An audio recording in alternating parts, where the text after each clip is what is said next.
Yes, I would like to tell you a little bit about a case study that we did in the city named Vejle in Denmark. And this is about the area that we call Kongens Kær, which could translate into King's Brook or something in English, and which has transformed into what people now sort of mention as the little central park of Vejle. I'll touch upon how challenges were used to drive transformation and how nature-based solutions were used to tackle these challenges and how nature-based solutions took everything to a higher level. I think crucial to work on nature-based solutions is that you know the area that you want to work with. You need to know the history and the baseline. And this area was actually a heavily fertilized and pump-drained agricultural farming land. And for 50 years, it had been pump-drained, and the organic decomposition had lowered the terrain by up to 1 meter. And farming was, at the end, subsidized heavily and no longer viable. And the growing city was putting pressure to the land requirements. So this area was sort of set or given to be given up as agricultural land. And the question was now, how was the best use of this land afterwards? Due to planning issues, it was not really in the context of making it into development area for the city, but it could have turned into that as years went by. The challenges were at this time nutrient runoff from agricultural land use, and then afterwards we've seen that challenges could have been mentioned or put in the terms of mitigation and adaptation in the context of climate. We didn't use these exact words at that time. It was developed in 2007 till 9. So, but still, these issues were sort of trying to get into the agenda. When I mention nutrient runoff from agricultural land use, it's because there was a national scheme that was funding this specific challenge, and that's the place where we found most of the funding for creating this nature-based solution. But of course, we sensed a lot of other challenges too. There was a growing request for nature near to the city. There was a local anxiety for flooding of a nearby street called Toftevej.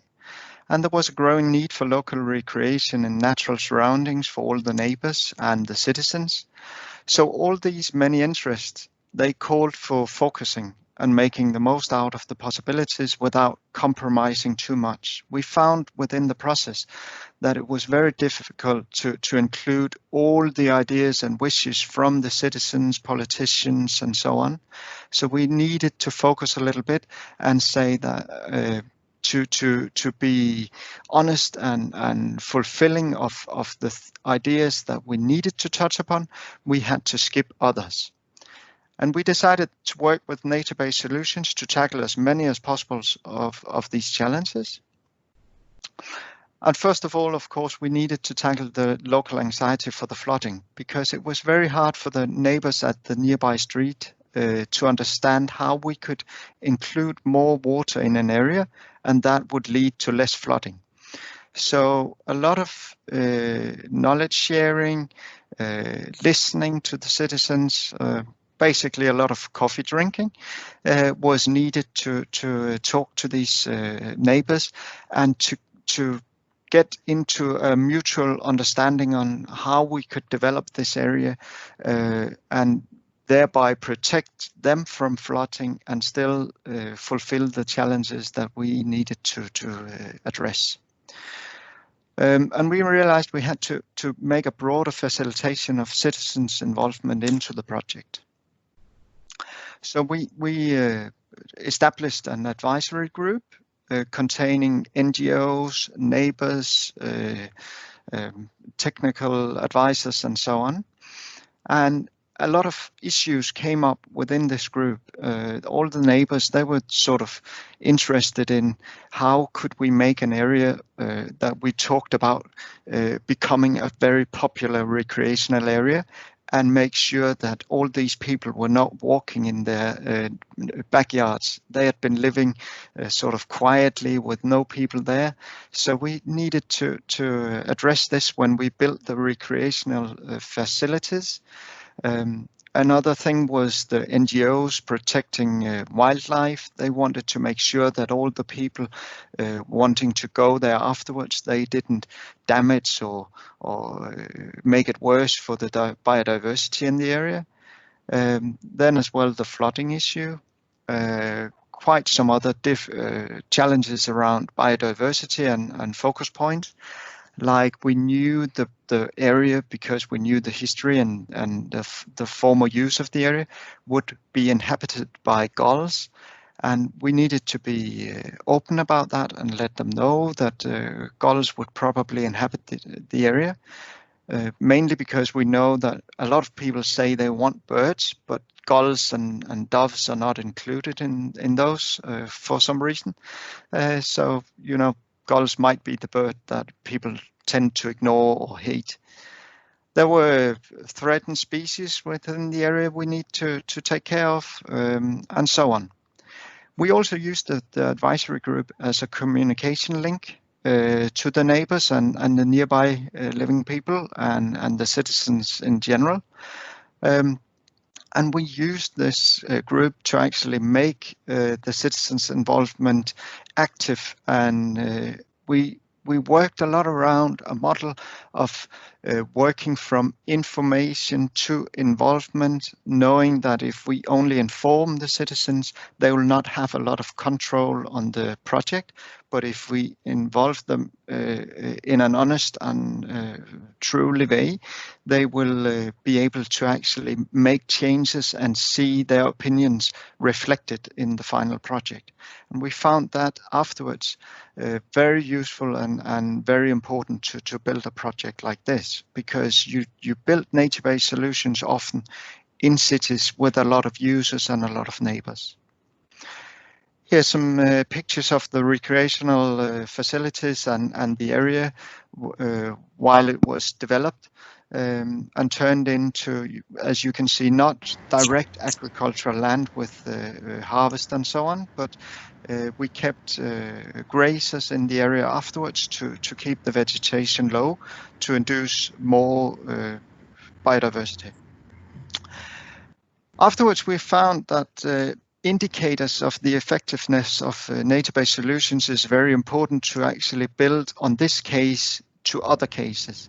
And I'll apologize for the poor graphics of this, but I've done it this way to resemble the graphic of the scientific paper I mentioned in the lower right corner. So if you need to dig further into this afterwards, you'll have hopefully an idea of what I've been talking about here.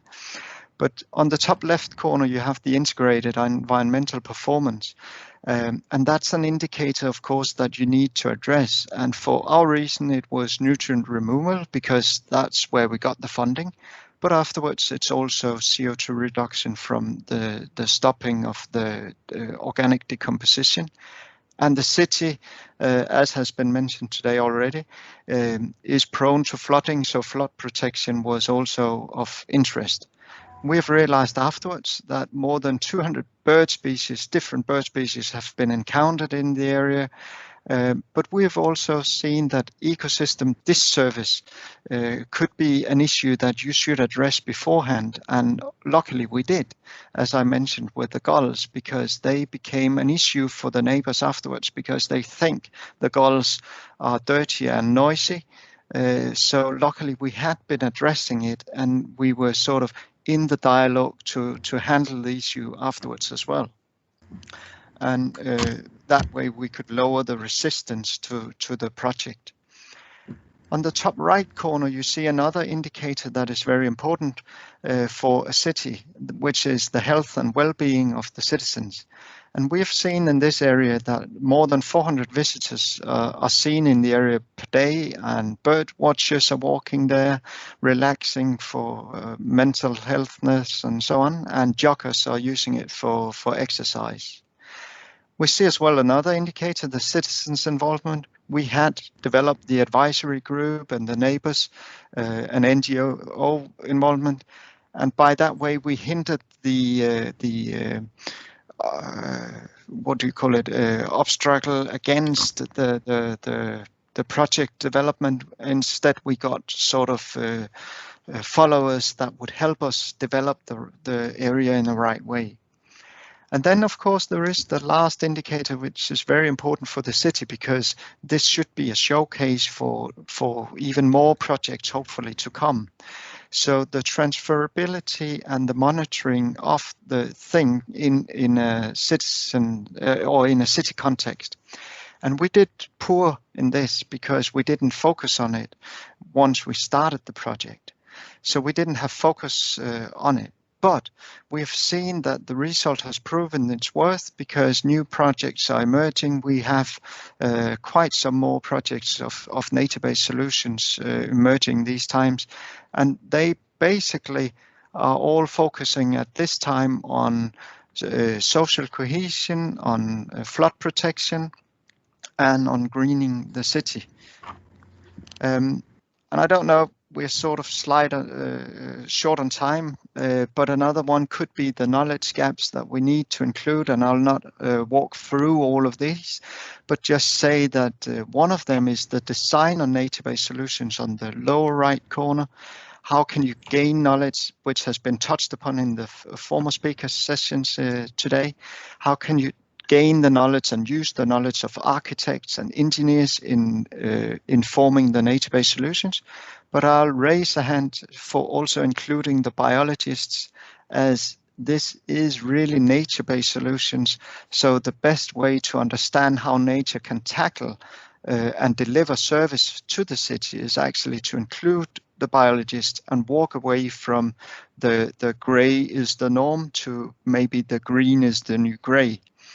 But I'll let you into this one and read the scientific paper if you need more information on this.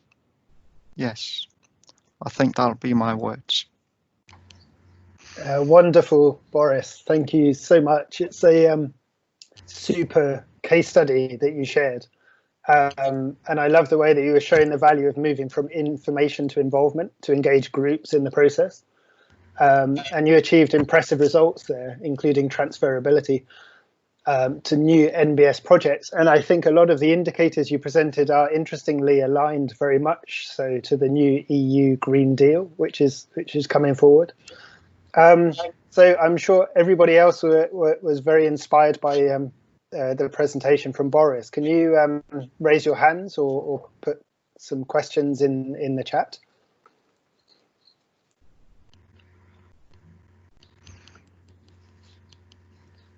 If there are no questions, I have maybe one. Boris, thank you very much for the presentation. I think what is interesting to see is that the entry point for implementing nature-based solution was the nutrient removal, as you nicely noted, and then you also achieved other co-benefits. I think that's great. So my question would be: you had funding for nutrient removal, right? And then you could achieve other objectives that you had. Is that correct? Yes, we had basically the funding from the nutrient removal scheme, but when we walked along and included the citizens and engaged the politicians and so on, we actually achieved to get funding for additional things on top of the other on the nutrient removal. So the payment for the recreational facilities were done by the municipality because they saw the mutual benefit of this project of actually adding on to the initial funding, and by that way they could achieve goals of other agendas within the cities and within the city. Very nice. Yeah. Yeah. Excellent. Thank you. We've got a question in the chat. which is how do you assure community participation in the long run, presumably connected to future NBS projects? The advisory group for this project is actually still existing now, 11 years after it was developed. So they are very keen on following the project and still very curious and anxious that it will not be destroyed or develop into something rural-like. So they're very interested. And the knowledge from that is spreading to other citizens and other groups in the city, so they can build on this. And I think this idea will be copied in other projects. Thank you. And are all NBS nature-based solutions projects obliged to follow such a communal approach, or is that your innovation in Vejle? It was not obliged, so we could just, I mean, this is sort of inventing while we were building in this project.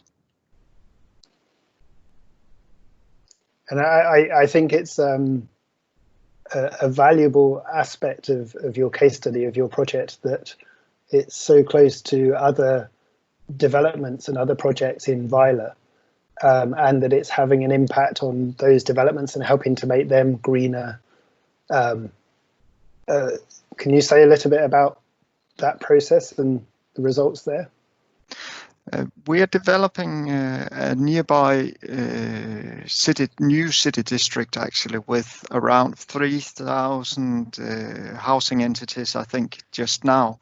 And it's just on the other side of the stream, running by the area. So there has been a look into this project and the outcome of it to actually try and develop a city district built on a platform the similar way. So not a complete natural area, but now they want to build an area with houses on it like this. So the green and the blue flowing in between the buildings. And I think they've gained a lot of knowledge and ideas from our project. So yeah, very happy to see that, actually. Excellent. So developments green and blue and very biodiverse rich either side of the King's Brook. Mm. And I've got to ask, sorry, Boris, if you what's the picture of the bird you have as your backdrop? Oh, that's I believe a wind chat. So it was just to have, it's because the former speaker, Annika, said she was an expert on bats. And I yes. believe to say about myself, I'm an expert on birds. It's always great to have some biodiversity. And yes. I appreciate calls where I hear birdsong from somebody else's microphone when they're talking. But thanks so much, Boris. That was an inspiring presentation. You're welcome. Thanks.